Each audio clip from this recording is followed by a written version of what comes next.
Joanie, quand on regarde tout ça, on constate que c'est énormément de travail. Qu'est-ce qui t'a poussé à faire ça? Écoute, c'est la passion, je te dirais, pour la photo, pour le football. Je suis une fan de Ligue canadienne de football en partant, donc c'est sûr que tous ces éléments-là ensemble ont fait que j'ai décidé de partir à l'aventure puis de faire ce projet-là. Mais tu as décidé ça de pousser quand même un cran plus loin parce que je suis persuadé qu'il y a plusieurs personnes à la maison qui ont une passion aussi, mais toi, tu as littéralement tout vendu ce que tu avais pour partir sur la route.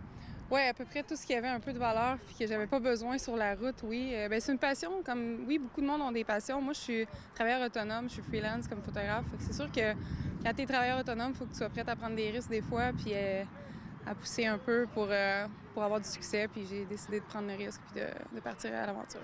Et là, techniquement, comment ça fonctionne? Tu te promènes de ville en ville, tu accompagnes les équipes? Ben, je me promène de ville en ville. Je suis partie de Montréal la semaine passée. Je passe une semaine dans chaque ville qui a une équipe de la CFL, donc de Montréal à Vancouver.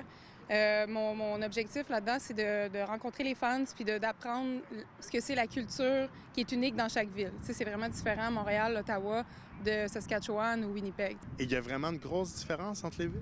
Il y a une très grosse différence. Je te dirais que plus tu vas dans l'ouest, plus les fans sont...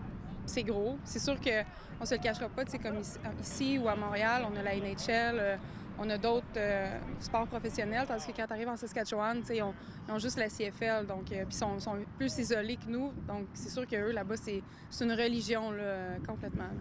Et tout ça, évidemment, c'est pour prendre des clichés. Ton périple va t'amener à prendre plusieurs photos. Qu'est-ce que tu vas faire avec ça?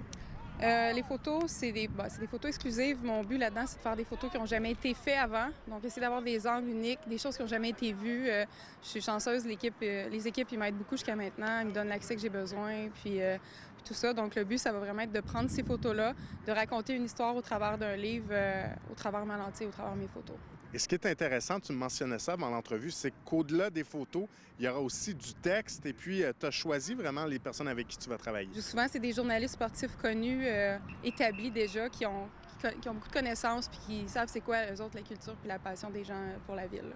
Et pour les gens qui nous écoutent, qui seraient intéressés de se procurer ce livre-là, je pense que ça sort à une date qui a été très bien choisie, on peut dire ça. Oui, le livre sort, la première, ça va être le 23 novembre à Winnipeg pour l'ouverture des festivités de la Coupe Grey. Sinon, c'est possible aussi de l'acheter maintenant en pré-vente sur mon site web cflroadtrip.ca.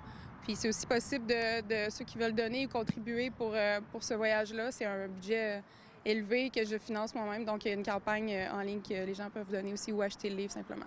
Et oui, on parle de combien? Plus de 20 000 juste pour le voyage.